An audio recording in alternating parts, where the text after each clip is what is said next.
Starting at number 10 is Japan, and honestly, it makes a strong first impression. One red circle, centered on a clean white background. That's it. No clutter, no competing shapes, no motivational text nobody asked for. The circle is your yoga mat. Drop into a downward dog right in the middle, and the white space around you is your breathing room. No elbows in someone else's sun salutation. You could walk onto the Japanese flag at 6 in the morning, find your spot immediately, and just begin. The negative space also works perfectly for cool-down stretching, the kind where you're lying flat on your back pretending you're not avoiding the next set. Most gym designers could learn something here. Switzerland? This one is almost suspiciously functional, so it caps itself at number 9. A bold red square with a white cross running through the center, splitting it into 4 equal sections. Those aren't just design choices. That's a floor plan. You've got 4 distinct workout zones built right into the geometry, each one the same size, each one clearly defined. Top left quadrant, strength work, deadlifts, squats, anything that requires you to make a face. Top right,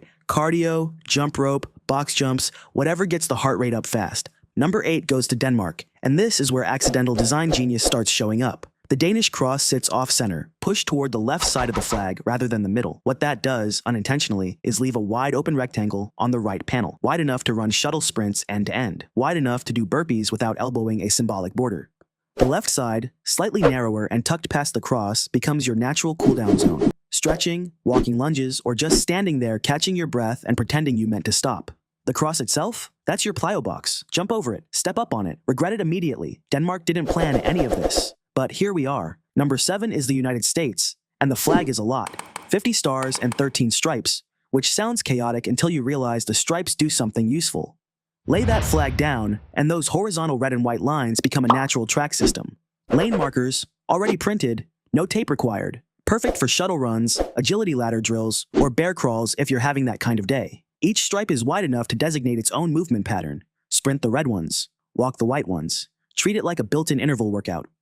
The Star-Spangled Canton in the top left is another story.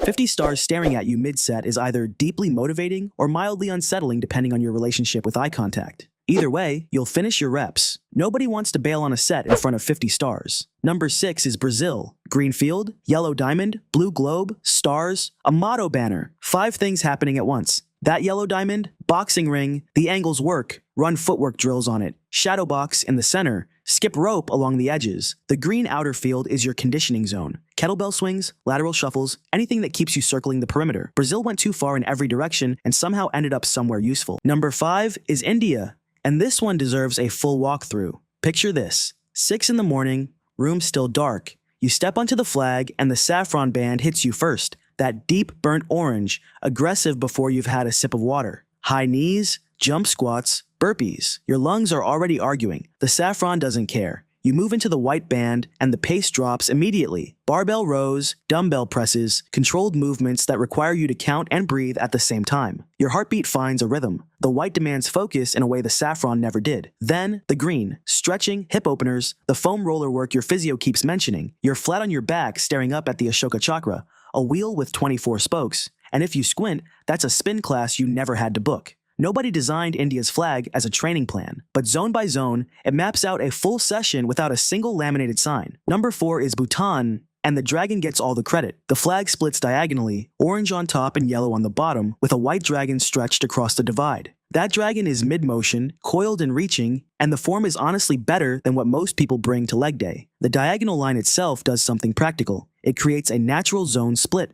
Upper triangle for upper body work, push-ups, overhead press, pull variations, lower triangle for lower body, squats, deadlifts, lunges, all of it. The dragon sits right on the dividing line like a personal trainer who won't let you skip leg day and also breathes fire if you try. It just watches and judges, which is what a good coach does. Number 3 is Kazakhstan.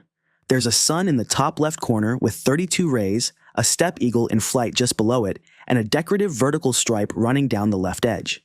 That eagle's wingspan maps out a pull-up bar situation nobody planned but everyone could use. Arms wide, core engaged, the eagle holding perfect form while you figure out your grip and try not to make a sound. The 32 rays on the sun work as a rep counter if you're willing to squint and do mental math mid-set, which is genuinely harder than the pull-ups. The stripe on the left side is narrow enough to function as a dedicated warm-up lane. High knees, arm circles, the hip mobility routine your physio told you to do 3 months ago and you've done exactly once. It sounds absurd until you realize most commercial gyms don't have a dedicated warm-up lane either. Just a treadmill someone left on a 3.2 incline since 2019. Number 2 is Nepal, the only non-rectangular flag in the world. 2 stacked pennants, both pointing right, creating a jagged double triangle silhouette that looks like someone folded the corner of the page and just left it. Structurally, it makes no sense. As a gym, it makes complete sense. Every corner is a different challenge because none of the corners are right angles, which means nothing is ever comfortable and there's nowhere obvious to stand.